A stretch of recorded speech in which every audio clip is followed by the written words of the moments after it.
오늘 13장 말씀이 출애굽기 1세대들이 왜 가나안 땅을 약속받고도 하나님의 축복의 땅에 못 들어갔는지 그 원인이 나오는 아주 분기점이 되는 굉장히 중요한 말씀입니다.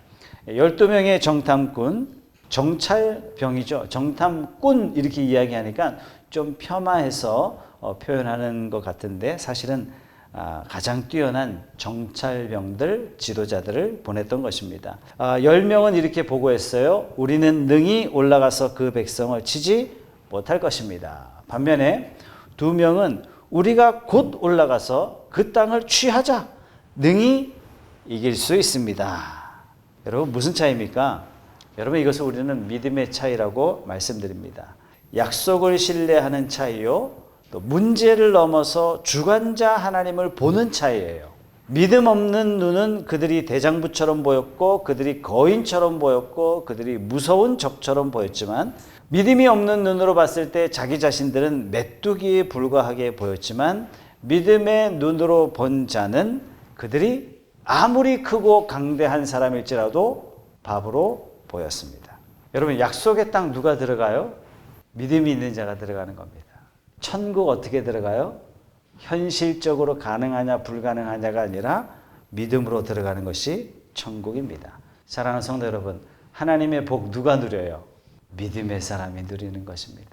오늘 이 말씀을 통해서 저와 여러분들에게 그것을 말씀해 주시죠. 자, 1절 2절 말씀에 여호와께서 모세에게 말씀하여 이르시되 사람을 보내어 내가 이스라엘 자손에게 주는 가나안 땅을 정탐하게 하되 그들의 조상의 가문 각 지파 중에서 지휘관 된 자 한 사람씩 보내라. 여러분 정탐할 사람을 뽑는데 어떤 사람을 뽑았어요?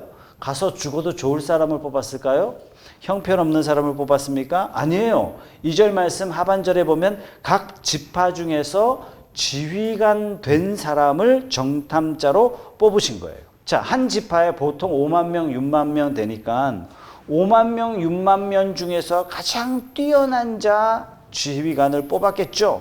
바로 그 지휘관 어떤 사람이겠어요? 상식적으로 똑똑한 사람이에요. 상식적으로 용맹한 사람이에요. 상식적으로 믿음이 있는 사람이라고 인정받은 사람들이에요. 나름 믿음으로 하나님의 인도함을 받았던 그런 사람들이에요. 여러분 이 정찰병들이 그곳에 가서 할 일이 뭐죠? 그 가나안 땅에 들어가서 그 사람들이 얼마나 강한지 약한지 무엇이 장점인지 무엇이 약점인지 사람들은 얼마나 많은지 사람들은 주로 어디에 모여 사는지 그 땅은 정말 얼마나 좋은지 그 땅에서 나는 열매들은 얼마나 좋은지 하나님이 말씀하신 게 너희 맞는지 너희 눈으로 확인하고 오라. 땅은 어떤 땅으로 되어 있는지 그 땅의 수목들은 어느 정도 분포되어 있는지 자세히 살펴보고 오되 너희들 가서 담대하게 들어갔다가 나올 때 뭐 갖고 나와라? 그 땅의 열매를 가지고 나와라. 얼마 동안 정탐했을까요? 25절 보세요. 25절에 40일 동안 땅을 정탐하기를 마치고 돌아왔다. 여러분 돌아와서 어떻게 보고했는지 잘 보세요. 저는 보고한 내용을 보고 깜짝 놀랐어요. 이렇게 분석적일 수가 없어요. 너희들 정탐꾼들은 이렇게 들어가서 이렇게 해갖고 와라 했던 그 명령을 그대로 지켜서 행할 만큼 아주 신실한 사람들이었습니다. 27절 말씀에 모세에게 말하여 이르되 당신이 우리를 보낸 땅에 간즉 과연 그 땅에 젖과 꿀이 흐르는데 이것은 그 땅의 과일입니다. 여러분 정찰 의무를 충실히 수행했어요. 여러분 정찰병들은요 그 땅을 탐지하러 들어갔기 때문에 그냥 걸리면 죽는 거예요. 보통 용맹하지 않고는 들어갈 수 없는 겁니다. 또 그 땅을 숨어서 지켜볼 만큼 아주 지혜로운 판단을 내릴 수 있는 그런 지도자여야 했습니다. 이들은 정확하게 그렇게 했어요. 땅이 어떤지 정확하게 분석했습니다. 28절 보세요. 그러나 그 땅 거주민은 강하고 성읍은 견고하고 심이 클 뿐 아니라 거기서 아낙 자손을 보았으며 여러분 가나안 땅에 사는 사람들이 어떤 사람들인지 어느 민족 출신 사람인지 그들이 어떤 모양새를 가지고 있는지 얼마나 강한지 약한지 정확하게 분석해서 돌아왔습니다. 이들은요 대충 보고 온 게 아니란 얘기예요. 이들은 뭐 형편없는 사람 부족한 사람이 절대로 아니란 얘기입니다. 29절 보겠습니다. 아말렉인은 남방 땅에 거주하고 헷인과 여부스인과 아모리인은 산지에 거주하고. 정말 디테일하게 보고 오죠. 그죠? 가나안인은 해변과 요단가에 거주하더이다. 여러분, 12명의 정탐꾼들이 지형을 정확하게 분석했어요. 그리고 각 지형별로 어떤 사람들이 살고 있는지, 사람들이 어떻게 분포되어 있는지 그 지역 상황을 면밀히 살피고 돌아왔습니다.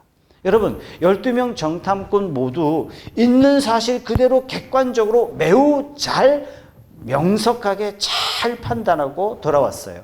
여러분, 이들의 고백 속에는, 이들의 정탐 보고 속에는 허위 사실이 없어요. 과장된 사실도 없어요. 축소된 사실도 없습니다. 지도자답게 정확했습니다. 그런데 갈렙도 이 보고에 이의를 달지 않았습니다. 여호수아도 이들의 보고에 대해서 전혀 이의를 달 수 없을 만큼 이들의 보고는 정확했습니다. 그런데 문제는 뭐냐면 28절에 뭐 했다고요? 보았다. 뭘 봤어요? 아낙 자손을 보았어요. 거기 백성들 모두가 키가 크고 장대한 것을 보았습니다. 네피림의 후손 아낙 자손 대장부들을 보았습니다. 그리고 33절 뭐가 보여요? 우리는 스스로 보기에 메뚜기 같고, 아마 그들도 우리 본다면 메뚜기 같을 것입니다. 여러분, 본다는 단어가 3번이나 연속해서 나옵니다. 여러분, 이게 뭐가 문제입니까? 이들이 본 것은 여러분 거짓이 아니에요. 사실입니다. 현실을 봤단 말이에요. 그들이 과장되게 본 것도 아니에요. 뭐가 문제죠? 여러분, 이 문제가 오늘날 우리 신앙의 문제이기도 합니다. 여러분, 도대체 뭐가 문제입니까? 고린도후서 5장 7절 말씀은 우리에게 이렇게 말씀하고 있어요. 이는 우리가 믿음으로 행하고 보는 것으로 행하지 아니함이로라. 바울이 고린도 교회 성도들에게 우리는 믿음으로 행하는 것이 눈에 보이는 것으로 말미암아 행하는 것이 아닙니다. 이렇게 선언하고 있어요. 여러분, 믿음이 뭡니까? 하나님의 약속의 말씀을 받는 거죠. 우리 뭐 믿죠? 하나님의 약속의 말씀을 믿는다는 것입니다. 우리가 당한 현실은 척박해요. 우리가 당한 현실은 굉장히 고단할 수 있어요. 그러나 우리는 그 고단한 환경 속에서도 오히려 감사해요. 오히려 기뻐해요. 왜요? 우리는 눈에 보이는 것으로 사는 것이 아니라 믿음으로 살기 때문에 우리는 보여지는 환경, 우리가 처한 환경과 전혀 다른 삶의 태도를 가지고 살아갈 수 있는 것입니다. 출애굽기 3장 17절 말씀에 하나님이 이렇게 약속하셨어요. 여러분, 출애굽기 3장이라는 얘기는 이 이스라엘 백성들이 아직도 애굽에 있을 때 하나님이 이스라엘 백성들에게 하신 말씀이에요. 내가 너희를 애굽의 고난 중에서 인도하여 내어 젖과 꿀이 흐르는 땅 곧 가나안 족속, 헷 족속, 아모리 족속, 브리스 족속, 히위 족속, 여부스 족속의 땅으로 올라가게 하리라. 이거 하나님이 약속하셨어요. 이미 하나님이 약속하셨습니다. 하나님은 이 언약을 실행시키기 위해서 하나님은 6월절 어린 양을 애굽 땅에 보내셨어요. 그리고 출애굽시키셨어요. 상상할 수 없는 홍해를 그들 눈앞에 갈라주셨어요. 그 척박한 광야 땅에 하나님은 불기둥으로 인도하셨고 구름기둥으로 인도하시고 보호해 주셨습니다. 여러분, 이렇게 되면 야, 정말 하나님께서 약속의 땅 가나안 땅 칠족속, 거대한 칠족속들이 있는 저 가나안 땅에 우리를 정말로 인도해 주시겠구나라는 확신과 믿음에 거해야 될 텐데, 이들은 뭐 했어요? 아유, 목사님 현실적으로. 아유, 목사님 현실을 좀 아시나? 현실적으로 얼마나 어려운지 아세요? 아유, 현실적으로 불가능. 현실적으로. 여러분, 성도는 현실적으로 사는 존재가 아니라 믿음으로 사는 것이 성도인 줄 믿으시기 바랍니다. 이들의 보고에는 하나님의 은혜, 하나님을 향한 기대, 하나님 약속의 말씀에 대한 믿음 하나도 없어요. 냉철하게 현실을 정확하게 봤어요. 그러나 그들의 눈에는 하나님의 약속을 보는 눈, 그들의 눈에는 하나님의 은혜를 기대하는 믿음 하나도 없었습니다. 여러분, 모세나 여호수아나 갈렙은요, 뭐 지금 배짱을 부리고 있거나 좀 무모한 짓을 하려고 하는 것이 절대로 아닙니다. 상식을 포기한 만용을 부리고 있는 것이 아니에요. 뭐 하고 있는 거예요? 아무리 가나안 땅의 사람들이 기고리장대한다 한들 하나님이 보내시겠다고 약속하셨으면 우린 들어간다예요. 들어간다. 이게 어리석은 것처럼 보일 수 있어요. 아유, 목사님이 현실을 모르시네. 아니라니까요. 신명기 1장 21절 말씀에 이렇게 말씀하세요. 너희 조상의 하나님 여호와께서 너희에게 이르신 대로 올라가서 치리라, 차지하라, 두려워하지 말라, 주저하지 말라. 약속의 말씀에 대한 믿음이요, 신뢰요, 소망이에요. 모세한 실패한 1세대들이 광야에서 다 죽어간 것을 봤죠. 그리고 광야의 새로운 2세대들에게 아주 담대하게 이렇게 이야기합니다. 너희 하나님이 너희들을 그 땅에 인도하실 것이다. 너는 들어가서 차지해라. 두려워하지 말라. 조금도 주저하지 말라. 들어가라. 여러분, 이건 모세의 만용이 아니에요. 모세의 무모함이 아닙니다. 아니, 믿음이라고 현실 다 덮어놓고 그렇게 덤빕니까? 아, 목사님 그래도 되겠어요. 이런 게 아니란 얘기예요. 하나님이 주신 겁니다. 여러분, 언제 우리의 믿음이 시험대에 오를 수 있을까요? 내 믿음이 진짜 믿음인가? 이거 어디서 알 수 있어요? 처해진 현실의 위기 앞에서 나는 믿음을 선택할 것인가? 아니면 현실을 붙잡을 것인가? 우리는 반드시 이 도전 앞에 서게 됩니다. 사랑하는 성도 여러분, 그럴 때 목사님 현실을 아세요? 목사님 눈물 젖은 빵을 먹어봤나요? 이딴 소리 하지 마세요. 힘들고 어려울 때 하나님이 나에게 약속한 생명의 말씀을 붙잡고 도전하시고 하나님이 여러분들에게 주시고자 하시는 약속의 땅, 축복의 땅을 차지하는 여러분들이 되시길 주님의 이름으로 축복합니다. 갈렙이 백성을 조용히 시킵니다. 30절 말씀에 갈렙이 모세 앞에서 백성을 조용하게 하고 이르되 우리가 곧 올라가서, 이 곳이 뭐예요? 당장 올라가서 그 땅을 취합시다. 능히 이기리라. 아마 갈렙이 백성들을 조용히 시켰던 걸 보면 지금 백성들이 10명의 정탐꾼들의 보고를 듣고 마음이 정말 심란했을 거예요. 웅성웅성하고 일부는 흥분했을 거예요. 모세 잡아 죽이고 싶은 그런 심정이었을 겁니다. 일부는 심히 두려워했을 겁니다. 다 마음이 동요되기 시작했어요. 갈렙의 말이 뭔가요? 취하자. 여러분, 취하자는요, 싸웁시다, 정복합시다 그런 뜻이 전혀 아니에요. 취하자는 뭐예요? 가짜예요. 가집시다 이겁니다. 여러분, 이것은 갈렙의 믿음인 거예요. 그래서 하나님께서 갈렙에게 가장 큰 땅, 가장 복된 땅을 하나님이 주시죠. 우리는 싸울 게 아니에요. 하나님이 다 싸워 놓으신 거니까 우리 들어가서 가지기만 하면 됩니다. 우리가 받자. 이것이 바로 취하자인 것입니다. 모세는 당부합니다. 너희에게 약속한 대로 올라가라. 얻으리라. 여호수아가 여리고성 앞에서 백성들에게 선포하죠. 여호와께서 이 성을 주셨느니라. 여호와께서 이 성에 들어가서 싸우라 이렇게 말씀하셨다. 그게 아니에요. 여호와께서 이 성을 주셨느니라. 이스라엘 백성들이 어떻게 여리고성을 무너뜨렸어요? 손가락 하나 움직이지 않고 가서 뭐 했어요? 전리품만 취했습니다. 하나님께서 주신 것을 취하고 얻으면 되는 것입니다. 어떻게 해요? 믿음으로. 여러분, 믿음으로 우리가 살려고 할 때 반드시 우리의 이성은 우리 자신을 다시 난도질합니다. 현실이야, 현실. 아무리 믿음으로 산다고 그렇다 손 치더라도 어떻게 그럴 수 있어? 기도한다고 돼. 여러분, 이런 사탄의 속삭임에 무너지지 마시고 이런 현실 앞에, 답답한 현실 앞에 믿음 붙잡고 승리하는 저와 여러분들이 되시길 주님의 이름으로 축복합니다. 서울에 제가 있었던 교회는 건축을 여러 번 했어요.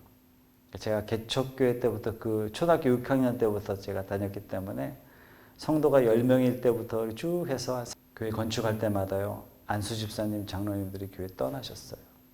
목사님 현실을 직시하셔야 됩니다. 불가능합니다.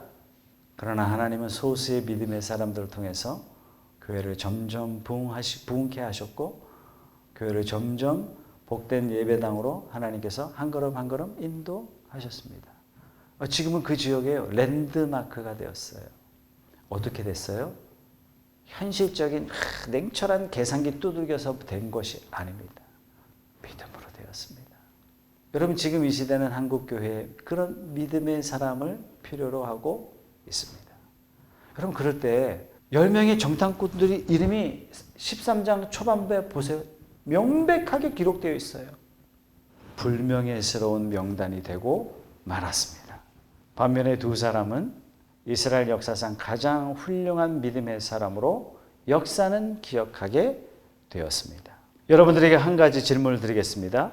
여호수아도 갈렙도 10명이 본 것을 똑같이 봤어요. 근데 어떻게 이렇게 다를 수 있죠? 그게 14장 9절에 나오는데요. 여호와는 우리와 함께 하시느니라.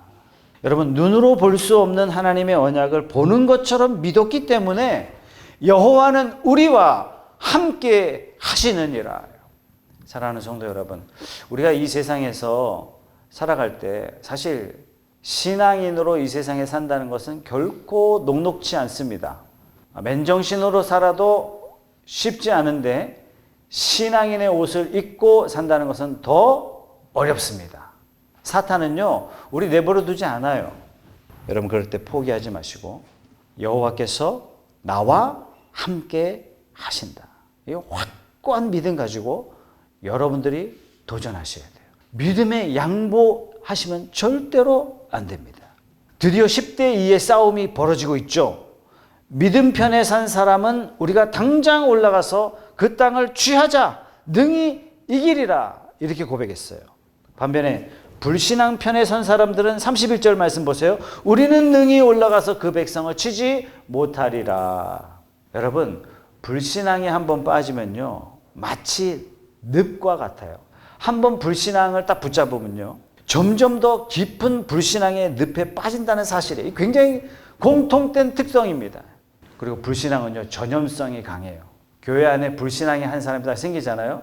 그 한 사람이 믿음의 사람을 보고 변화되는 것이 아니라 그 사람이 옆 사람을 또 전염시켜요. 불신앙, 불평, 불만. 여러분들은 교회 안에 불평, 불만 하는 소리를 딱 듣거든 거기서 딱 멈추셔야 돼요. 자리를 피하셔야 돼요. 불신앙은요 악한 것입니다. 왜 하나님이 정탐꾼을 보내라 하셨을까요? 아니 그냥 쳐들어가라 이렇게 하시면 됐을 텐데 하나님께서는 이런 걸 기대하셨어요. 여호수아와 갈렙과 같은 믿음의 태도로 모든 백성들에게 여러분 우리가 40일 동안 정탐한 결과 하나님이 약속하신 땅 정말 맞습니다. 하나님이 우리에게 말씀해 주신 대로 젖과 꿀이 흐르는 복된 땅이 맞습니다. 그들은 보아하니 기골이 장대한 것 같은데 이미 하나님이 손 다 써 놓으셨습니다. 들어가기만 하면 됩니다. 자, 갑시다. 그래서 온 백성들이 믿음의 힘을 가지고 전진할 것을 하나님은 기대하셨어요. 그래서 믿을 만한 족장, 믿을 만한 지도자, 믿을 만한 모세 곁에서 믿을 만한 성막 가까이에서 대제사장 아론을 섬겼던 특별히 지도자들을 보내라 이렇게 하셨습니다.